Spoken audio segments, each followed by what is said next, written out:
A warm welcome to you from Fred Taylor Park in Whenuapai. It's the ASB Premiership semi-final second leg between Waitakere United and Hawke's Bay United. And the weather here, as you can tell by these pictures, is absolutely superb for today's second leg semi-final. Just a confirmation of those semi-final results. Waitakere United lead Hawke's Bay United 4-1. So let's recap on the first half of action that we've seen here today. This was the opening goal after just 2 minutes. Roy Krishna's first attack on goal. It was a long-range shot, didn't have much power. There might have been a hint of a deflection, but when he gets running at defences start to open up. And as we've seen so often in the past, Roy Krishna knows his way to goal. That was his 15th strike of the season. And the ideal start for the minor premiers. A horror start for Hawke's Bay United.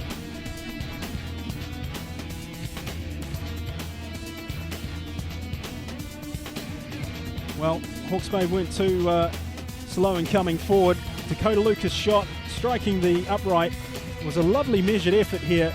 Brian Shelley did well to stand him up. There was no direct shot on goal. He had to try and fashion something out of the magic tricks box. Now it was all direct from Hawke's Bay in the first half. This ball sprayed forward, saw Brian Shelley knocked off his stride by Dakota Lucas. He was zeroing in on goal, had an option to hit the near post. I think it was Connor Tinian who had managed to get into the 6-yard box. Lucas checked his options and then produced an unimpressive effort on goal. 4 minutes later, opportunity for Waitakere United, but they've just lacked a bit of power in some of their shots today.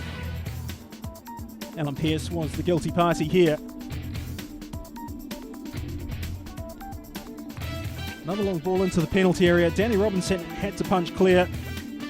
Dakota Lucas, was that handball outside the box? Lucas thought so. Danny Robinson wasn't in a hurry to see what Matt Conga had to say. And the replay, perhaps inconclusive. Penalty, 22 minutes. Cole Beverley makes no mistake. He scored last week from the penalty spot, and he does so again this week. 1-1, and game on. Good moment for Beverley, the former All-White. And then Connor Tinian. Dakota Lucas did all the build-up work. The marking wasn't the greatest. Connor Tinian just kept his cool. And with the left foot opened up, shrugged off Roy Krishna like he wasn't there, beats Danny Robinson, and it was 2-1. Now at this juncture, Hawke's Bay were just 2 goals away from taking the game to extra time. Certainly a massive ask. With almost an hour of the game still left to play, but more than coach Chris Greatholder would have wished for. In 39 minutes, another opportunity. And look at that, could he have done a wee bit better? Stephen Hindmarch. It was a great through ball. He's outpaced Jake Butler, scuffs the first shot and gets no luck with the rebound.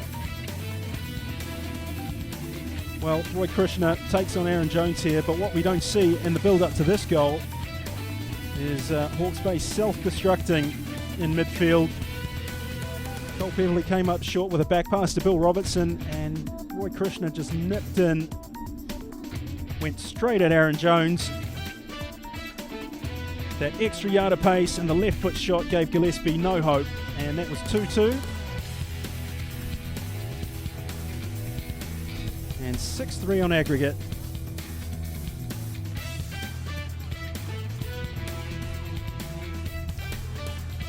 And there was an opportunity right near the death.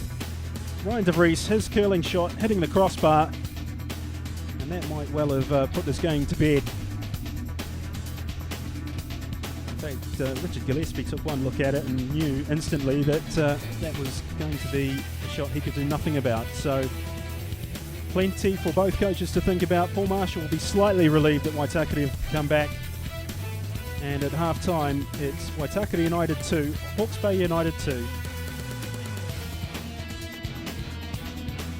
Well, this was a clear-cut penalty. The header straight into the hand. Cole Beverley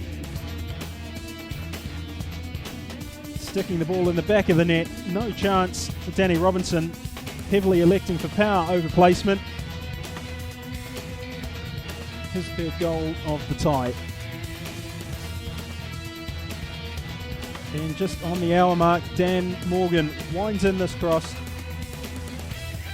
And Matt Kineen rose above everybody in the Bay box and just guided this header into the back of the net. Former Napier boy enjoying his moment here at Fred Taylor Park against some familiar old faces.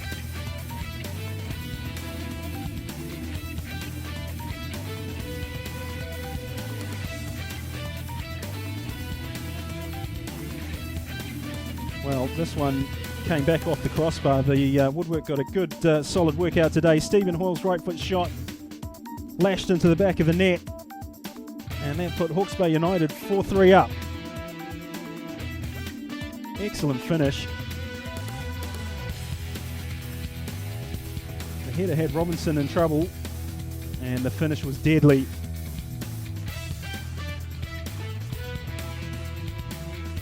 Well, Waitakere were level again. This time it was Ryan de Vries with the finish.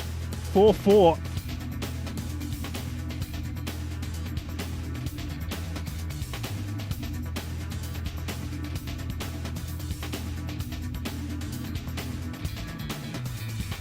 And then Roy Krishna for his hat-trick with a left foot shot. Goal number 17 of the season for the Fijian international. Absolutely magnificent stuff, and that really more or less gave Waitakere a good firm side of the grand final.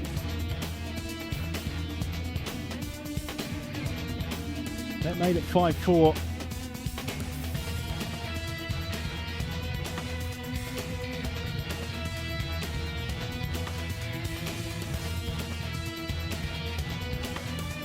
And then with time running out, Hawke's Bay running out of energy. Jake Butler round Richard Gillespie. Easy tap in for the skipper. Waitakere United 6, Hawke's Bay United 4. Hawke's Bay had just run out of energy. They had pushed further and further forward in an attempt to retrieve the situation. And Butler made no mistake.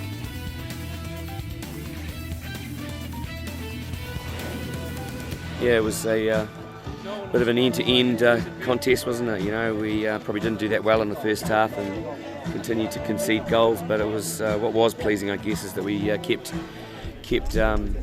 battling back and we kept equalising. And then once we got our noses in front, I think the game really turned in our favour.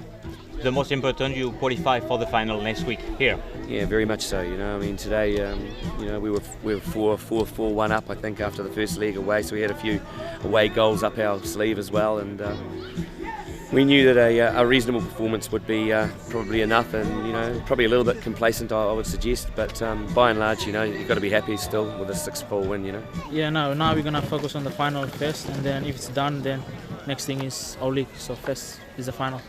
So only important events coming next month. Yeah, I know. It's just most important is our recovery. You know, we need to rest well, and you know, I need a good ice bath, and then ready for the final, and then recovery well, and then prepare for the big games, our league. It's been an absolute pleasure to bring you all the action from Fred Taylor Park in the second leg of the semi-final. On behalf of OFC TV and everybody here at Fred Taylor Park, I wish you well and see you again.